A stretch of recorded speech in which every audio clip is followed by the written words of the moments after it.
오늘 바쁘신 중에 귀중한 시간을 내어 세계인이 함께 즐길 수 있는 올림픽과 문화예술의 힘을, 그리고 더 나아가 대한민국의 힘을 알리는 역할을 맡아주신 모든 기자분들과 언론사 관계자 여러분들께 다시 한번 진심으로 감사드립니다.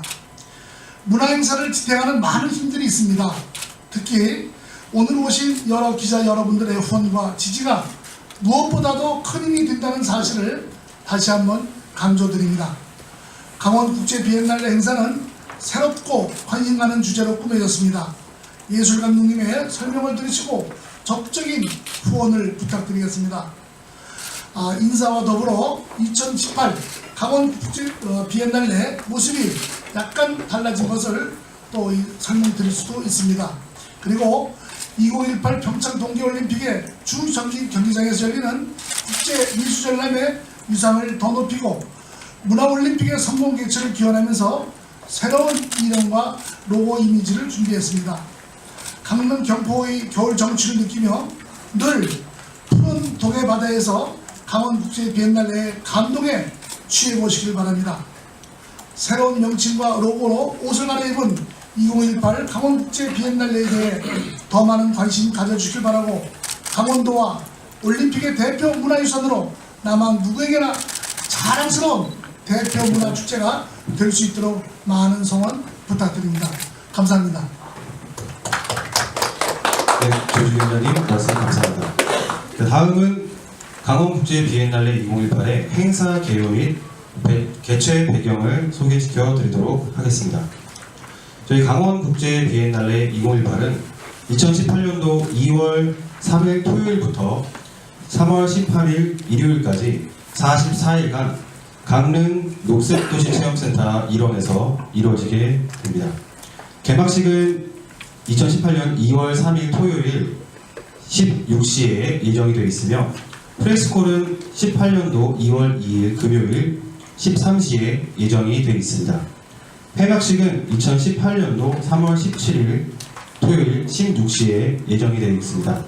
저희 강원국제비엔날레 2018은 동계올림픽 2월 9일부터 2월 25일, 동계패럴림픽 3월 9일부터 3월 18일, 동계올림픽 모든 일정 동안 함께 이루어지게 되며 총 44일간 강릉시 강릉 녹색도시체험센터에서 이루어지게 되겠습니다. 다음은 개최 배경을 소개시켜 드리겠습니다.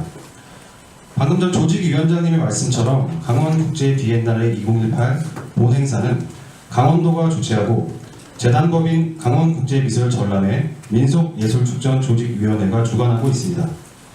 2018 평창 동계올림픽에 문화올림픽 승화에 걸맞은 국제적인 미술 전시를 구현하고 문화예술의 비전 있는 유산으로 가치 정립을 그 개최 배경으로 하고 있으며, 2018년 평창 동계올림픽에 문화올림피즘을 구현하고자 개최하게 되었습니다. 다음은 강원국제비엔날레의 새로운 BI 로고와 포스터를 소개시켜 드리겠습니다. 자, 지금 앞에 보이시는 이미지가 강원국제비엔날레 2018 공식 BI와 포스터입니다. 자세한 내용은 프레스킷 4페이지와 5페이지를 보시면 BI에 대한 설명, 포스터에 대한 설명을 자세하게 보실 수가 있습니다. 자, 그럼 이제 기자님들께서 가장 궁금해하시는 이번 전시의 주제와 그동안의 준비 상황에 대한 홍명환 예술감독님의 설명이 있겠습니다. 원활한 진행을 위해 전체적인 설명이 끝난 후 질문을 받도록 하겠습니다. 네, 안녕하세요. 총괄부 맡고 있는 홍명환입니다. 주제가 가장 어느 비엔날레나 주목을 받는데요. 네, 저희 주제는 악의 사전입니다. 영어로는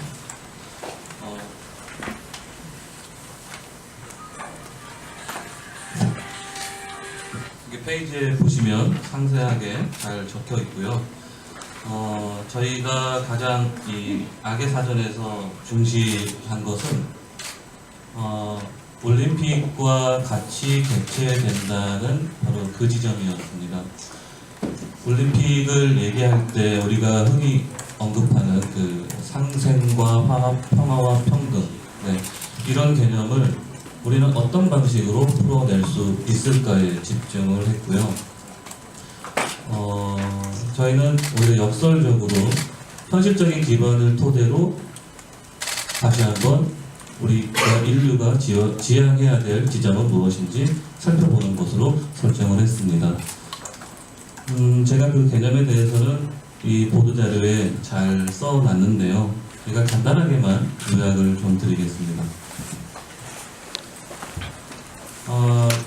역사적으로 자행된 그 비극적 경험을 투사하는 실제화된 주제라고 생각을 했고요. 우리 역사에 있어서 더 이상 발생하면 안 될, 즉 페이지를 만들면 되지 않을 공동의 비극적 경험과 그 상황을 사전에 한 페이지로 개념화했습니다. 그래서 이 악의 사전은 역사적이거나 비극적 그 경험과 상황에 대해서 조형화하고 있고요. 이것을 일시적인 성질이거나 또는 하나의 단면적 현상으로 그냥 치부하거나 흘려보내지 말고 우리 불편한 이 시대에 관한 일종의 저항을 담아보자. 어떤 불행하고 괴이한 그 조각들을 영원히 과거로 비난하지 말고 예술가들의 이의제기를 통해서 현실로 소환해보자 라는 내용을 갖고 있습니다. 때문에 참여 작가들은 우리 사회 속에서 특수하거나 혹은 보편적인 악이라고 할 수 있는 사례들을 현재로 끄집어내고요. 그 예술가들의 노력이 예술 언어를 통해서 사회 내 예술의 본질과 역할에 대한 또 그 질문을 해온 예술가들의 책무와 시대에 반응해야만 하는 비엔날레의 기본적인 역할을 바탕으로 하고 있습니다. 전시는 당대의 문제들 앞에서 인류가 함께 해야 될 예술적 필요를 전략적으로 드러낼 수 있도록 계획되어 있고요. 더불어서 오늘날의 예술이 언급해야 될 이슈는 무엇이고 과연 담론은 무엇이어야 되는지를 가장 현실적인 관점에서 논의할 것으로 예상합니다. 그리고 그 구체적인 실현성은 화합과 상생, 평등과 평화, 인본주의에 입각한 올림픽 정신에 부합하지 못하는 다양한 현상들을 관통하고 있고요. 복잡하고 혼란스러운 동시대의 면면을 생태계에서 벌어지고 있는 그 어두운 사례들을 예술적 맥락에서 풀어내고요. 인류가 나아갈 방향 혹은 그 길은 무엇인지를 자문하는 데 방점이 있습니다. 제가 참여 작가들의 그 출품 의도를 훑어본 결과 굉장히 다양한 의식들을 갖고 작품에 임하고 있음을 알 수 있었습니다. 예를 들면 점점 거스로서 불충분해지고 있는 지구 환경 변화, 그 다음에 자본주의라는 이 시대의 가장 강력한 권력 아래에서 인간이 겪는 실질적이고 개인적인 이주와 탈주적인 현상들, 그리고 정치적, 경제적, 사회적 배경 내에서 자행되어 온 다양한 유무형의 폭력과 쇼비니즘, 그 어느 때보다 견고해진 계급주의, 이데올로기의 산물인 전쟁과 난민, 유한계급과 생산노동 계급의 갈등, 생물학적 차이가 차별이 되는 사회, 이처럼 인류 공용과 공존에 부합하지 못하는 악의 표정들을 각각의 시각에서 거시적 혹은 미시적으로 되짚고 있습니다.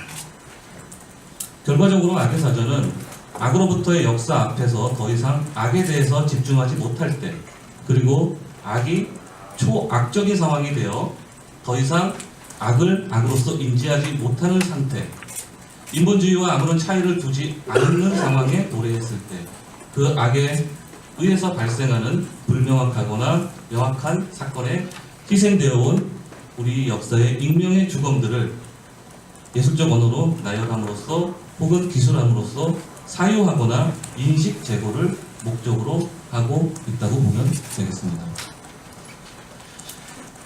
악의 사전이 지향하는 지점이 있습니다. 그게 뭐냐면 궁극적으로 악의 사전은 이 전시가 지향하는 제목이 갖고 있는 약간 불편하게 다가오는 선입관이 있을 것이라고 저는 생각을 합니다. 하지만 그 본질은 인간다움, 즉 인간 가치에 대한 물음에 있고요. 종국에는 우리가 또는 우리들이 성찰의 지성이 나아갈 방향성은 과연 무엇인지 그 상황 자체를 검토하는 대로 있습니다. 구체적으로 이것은 인류 공통의 문제 아래 실종된 생명의 가치라든가 약화되고 있는 삶과 질, 그 다음에 사회적 소외 현상, 자본에 의해서 인간 존엄성이 훼손되거나 불평등한 사례들, 이미 인간의 가치에 대해서 예민함을 상실해버렸기 때문에 제대로 인식하지 못하는 어떤 현실적인 악으로부터 비롯된 상황과 사건들을 돌아보는데 문제의 중심이 있습니다. 따라서 악의 사전은 건강한 사회를 향한 즉시 해야 될 우리의 실제이고요. 예술가의 관점으로 건져 올린 그 실체 또는 인식 변화를 위한 사유의 여백을 생산하게 하기 위한 제시어라고 할 수 있습니다. 저희들이 지향하는 것은 바로 지금 말씀드린 그 지점이고요. 또 하나 궁금하실 부분이 제 생각에는 있을 것 같아서 적었는데요. 평창 동계올림픽과의 연계성이 어떤 것이냐라고 질문이 있을 것 같습니다. 악의 사전은 화합과 상생, 평등과 평화, 차이의 극복이라는 올림픽 정신을 토대로 하고 있습니다. 그 정신을 상상계가 아닌 현실로 확장해 소환한다는 게 특징이고요. 평창 동계올림픽과 대척되는 지점이 아니라 올림픽 정신의 발악점인 인간주의를 연계하고 있습니다. 시각예술을 통해서 다양한 민족, 문화권 구성원들이 공존하는 사회, 사력 있게 배려하고 양보하며 관심을 갖는 이타적인 삶과 관련이 깊습니다. 올림픽이 세계 당면한 여러 문제들을 스포츠로 풀어내고 있다면 강원국제 비엔날레는 시각예술로 접근한다는 차이가 있을 뿐입니다. 강원국제 비엔날레의 특징을 마지막으로 설명드리겠습니다. 첫 번째는 세계 현대미술을 대표하는 작가들이 한자리에 모입니다. 외국 작가들은 저희가 나름들이 프레스킷을 보시면 아시겠지만 이 작가들은 대부분 베네스 비엔날레라든가 카스텔 도큐멘타, 고게나멘 미술과 뉴욕 모마 이런 곳에서 현재까지 왕성하게 전시 활동을 하고 있는 작가들입니다.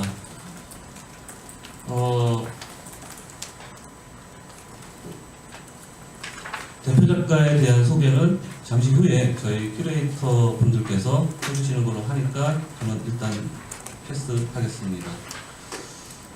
다만 이번에 참여하는 작가 중에는 시리아 내전의 비극과 난민에 대한 관심을 촉구하는 작업을 선보인 작가가 있고요. 중동의 정치 문화적 상황을 담은 폭로그 자료를 수집 연구하는 프로젝트로 이름을 알린 작가도 들어 있습니다. 이 밖에도 미국과 베트남 작가로 구성된 프로펠러 그룹 등 전 세계 20여 개국에서 60여 작가, 팀이 100여 점의 작품을 출품할 예정에 있습니다. 국내 작가를 간략하게 말씀을 드리면 일단 각종 국제전에서 두각을 나타내고 있는 작가들이 많이 포진해 있고요.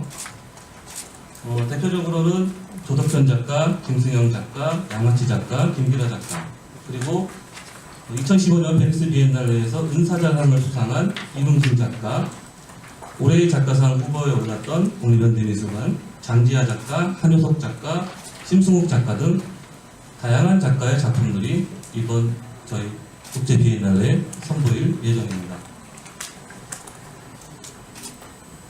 저는 특히 이 부분에 대해서도 관심을 많이 두고 있는데요. 일생 동안 빈곤 문제와 장애인 등의 현장을 기록하다가 지난 7월 28일 가낭으로 세상을 떠난 다큐멘터리 감독 박종필의 유작들이 비엔날레상 최초로 소개가 됩니다. 그리고 강원도 태백에서 현직 광부로 재직 중인 사진작가가 참여작가로 작품을 출품하고요. 강원도에서 활동을 했지만 재능 있는 작가로 인정을 받았으나 31살이라는 젊은 나이에 작고한 고 정현삼 작가의 작품도 처음으로 국제 무대에 오르게 됐습니다. 그리고 마지막으로 국내 작가의 경우 대체로 강원국제 비엔날레에 처음 공개되는 신작이 주를 이루고 있고요. 국외 작가의 경우 신작과 구작의 비율은 비슷한 것으로 나타났습니다. 네, 거의 다 설명을 드렸는데요. 마지막으로 전시 구성 하나가 남았습니다. 전시 구성은 내상의 기억과 경험, 의심의 긍정성, 그 다음에 인간 가치, 예술의 책무와 역할, 이 네 가지 섹션으로 설정이 되어 있습니다. 국제적인 현대미술의 흐름을 살펴볼 수 있는 강원국제 비엔날레 그 시작은 국내 최정상의 오디오 비주얼 퍼포먼스 협업 팀인 태식그룹이 맡습니다. 개막식은 강원도민들과 관람객, 예술인들이 어우러지는 화합의 장으로 치른다는 계획을 갖고 있습니다. 실질적인 전시 구성은 혼란스러운 이 현실 세계를 반영한 혼돈으로 꾸밀 예정입니다. 고의적으로 동선을 정하지 않을 것이고요. 자유롭게 관람케 할 예정입니다. 그리고 흔히 지역 미술인 안배 차원에서 사실상 별 의미 없이 그동안 마련해왔던 특별전은 이번에 하지 않습니다. 그리고 대신 주제전에 집중할 계획입니다. 국내외 전문가들이 참여하는 국제학술 포럼과 국내 학술 포럼이 준비 중에 있고요. 시민체험 프로그램과 기타 다채로운 부대 행사도 준비 중에 있습니다. 그리고 작품을 뒷받침하는 이론의 경향과 관람객들과 호흡하는 시민들의 무대도 마련될 예정입니다. 네, 이상입니다. 네, 부장님 말씀 감사합니다. 정도만 간단하게 소개해드릴게요. 먼저 조덕현 선생님이신데요. 강원도 출신 작가이시기도 하고 현재 이화여자대학교 교양예술학과 교수님이시고 유수한 해외, 국내외 미술관과 갤러리에서 개인전 많이 하셨고 단체전, 비엔날레나 해외 경험도 많으신 분입니다. 최근에는 2015년에 일민미술관에서 꿈 전시로 국내에서는 선보인 적이 있는 작가님이시고요. 그다음에 김승영 작가님 다 잘 아실 거라 생각을 하는데 바벨타워를 오래 작업을 활발히 해오신 분이시고 지금 서울시청 광장에 가시면 이 작품 보실 수가 있어요. 네, 최근에 좋은 공공미술로 선정이 되기도 했고 가장 최근에 김종현 미술관에서 개인전을 하셨었죠. 네, 양아치 작가님 너무 유명하신데 이번에 저희 주요 작품을 맡게 되셨습니다. 지금 화제가 되고 있는 세마 벙커에서 여의도 모더니티 디렉팅도 하셨고요. 지금도 전시가 되고 있는데 사실은 에르메스에서 2010년 수상을 하신 작가분이신데 지금도 에르메스에서 신작을 개인전을 지금 진행이 되고 있어요. 학고제랑 아트센터 나비나 KT 엔진 상상마다 이렇게 주요한 곳에서 개인전 많이 하셨죠. 이완 작가는 설명할 필요 없을 거라 생각을 하는데요. 베니스 비엔날레 한국관 작가로 나이는 젊으시지만 대표 작가로 계셨고 이번에도 저희 비엔날레 참여하셔가지고 중요한 신작 발표하실 예정입니다. 여성 작가 중에서 장자 작가님 계시는데 2014년에 국립현대미술관 올해 작가상 수상은 안 하셨지만 후보에 오르셨죠. 그다음 두산갤러리 뉴욕에 활발하게 활동하고 있을 때 거기서 개인전도 하셨고요. 이번에 또 신작 발표하실 예정입니다. 아까 감독님께서 잠깐 설명을 해주셨는데요. 미술계에서는 잘 알려져 있지는 않지만 박종필 영화 감독님이 계시는데 평생 장애인과 인권 문제로 그 다큐멘터리를 찍어 오신 뜻깊은 작업 많이 하셨고 지병으로 가난이 있으셨는데 올해 2017년에 안타깝게 돌아가셔가지고 9월에 사실은 추모 영화제를 열렸었어요. 네, 이번에 저희 비엔날레에 참여하시게 돼서 굉장히 의미 있게 생각하고 있습니다. 이상입니다. 더 큰 토마스 홉슨을 소개드리겠습니다. 일산 소재를 배경으로 폴란드에서 설치 작품으로 명성을 날렸고 또 정치적 메시지를 전달하는 작가로 유명합니다. 저희는 이번에는 그 픽셀 콜라지라고 최근 시리즈를 가지고 왔고요. 그 이미지의 픽셀을 이제 얹는 걸 통해서 보는 뷰어들을 프로텍션한다는 의미로 키스를 하지만 과연 이것도 권력이다라는 의미에서 이 작품을 했습니다. 그래서 이걸 통해서 작품을 보실 수 있고요. 또 아까 감독님께서도 말씀하셨지만 최근 중동 지역에서 불거진 지정학적 문제랑 충돌 그리고 이제 전쟁과 난민 또 전 세계적으로 불고 일어나는 이슬람 포비아 현상들을 통해서 저희가 중동 지역에 대한 이해가 필요한 시점이라고 생각했습니다. 그래서 중동을 대표하는 작가들을 한 자리에 모여서 그 중에 이제 첫 번째가 와이 샤케라고 이집트 출신이고요. 이분은 서유럽 기독교 관점으로 그려진 십자군 전쟁을 아랍인의 시점으로 아랍인에서 이제 복잡한 역사와 이제 어떤 문화적 맥락을 통해서 인명극으로 대서사를 만든 작품을 선보이고요. 그 다음은 이제 두 명의 레바논 작가를 소개해드리겠습니다.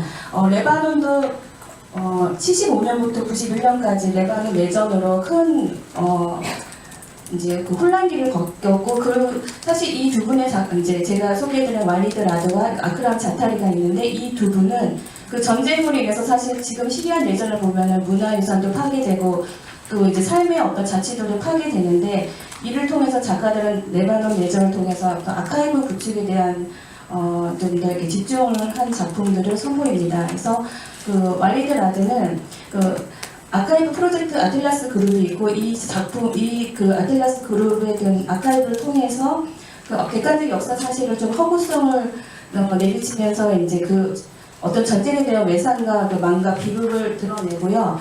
이번 와리드 라드는 저희는 신작으로 작품을 발표할 예정입니다.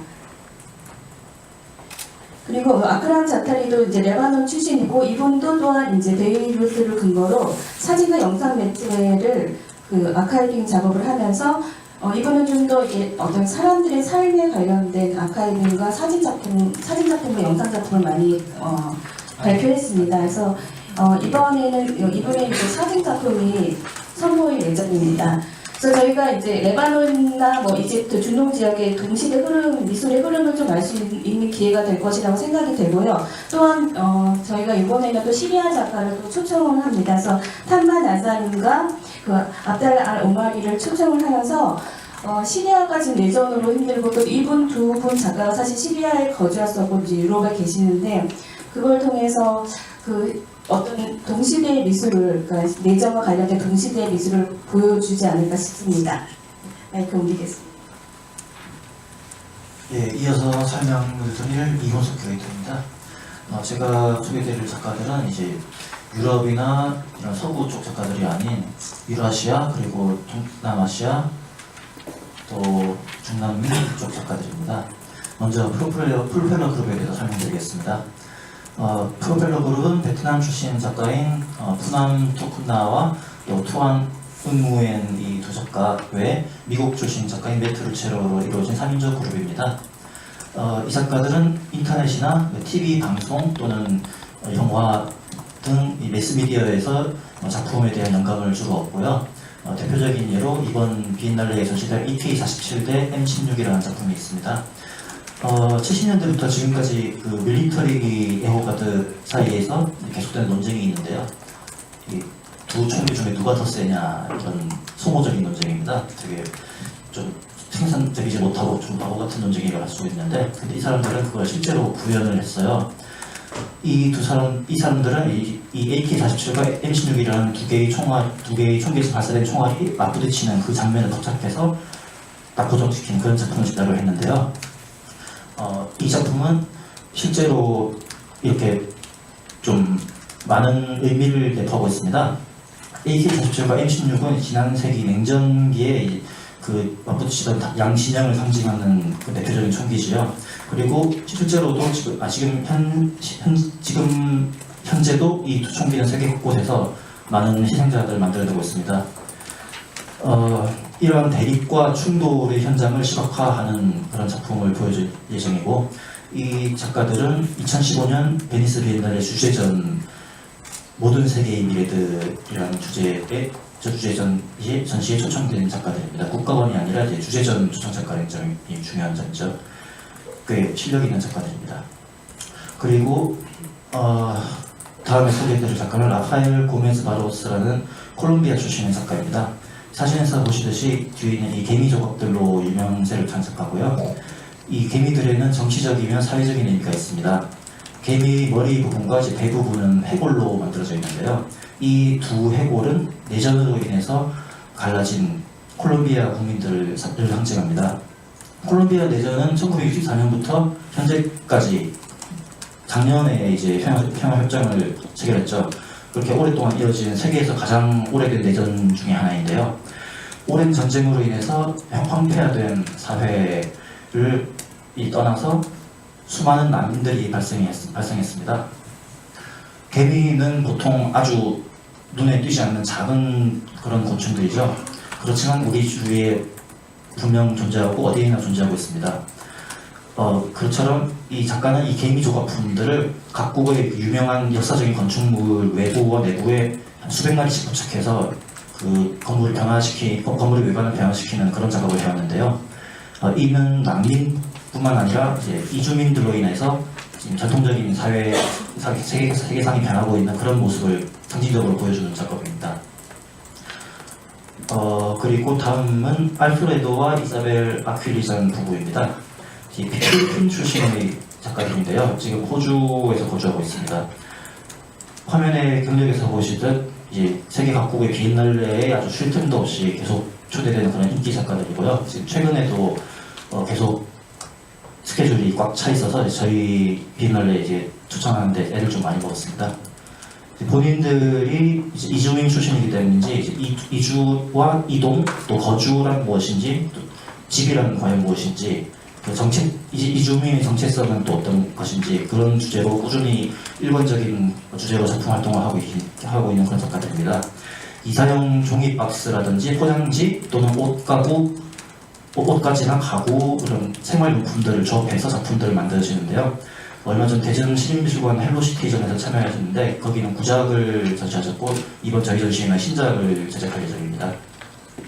그리고 다음은 알마굴 멜리바예바 작가이신데요. 카자흐스탄 현대미술은 국내에 잘 소개가 안 되어 있는데 카자흐스탄에서 가장 국제적으로 유명한 작가 몇 명 손에 꼽으라고 한다면 꼭 그 안에 포함되는 작가이십니다. 적절한 비유인지는 잘 모르겠는데 국내로 치면 김수자 작가 정도 그 정도 위치라고 보시면 되고요. 베니스 비엔날레에도 3회에 참여를 하셨는데 베니스 비엔날레엔 카자흐스탄 국가관이 없습니다. 그럼에도 불구하고 3회를 참여 작품을 출품했다는 건 대단한 것이고 또 이분은 중앙아시아 정체성에 대한 주제로 작업을 많이 하십니다. 중앙아시아의 정체성에는 이제 유목민으로서의 전통적인 정체성이 있고 또 이제 소비에트 혁명 이후에 소비에트 연방에 강제로 편입돼서 주입된 그런 구공산권 국가라는 정체성이 혼재하고 있는 그런 상황인데요. 그런 중앙아시아의 정체성이란 과연 무엇인가 거기에 대해서 중심적으로 탐구하는 작가입니다. 회화뿐만이 아니라 퍼포먼스나 사진, 비디오 작업을 하시는데 저희 전시회는 이번에 8채널 초대형 비디오 인스톨레이션 작품을 출품하기도 했습니다. 이상 국내외 작가들에 대한 설명을 다 드렸고요. 마이크를 사회자께 남기겠습니다. 네, 지금까지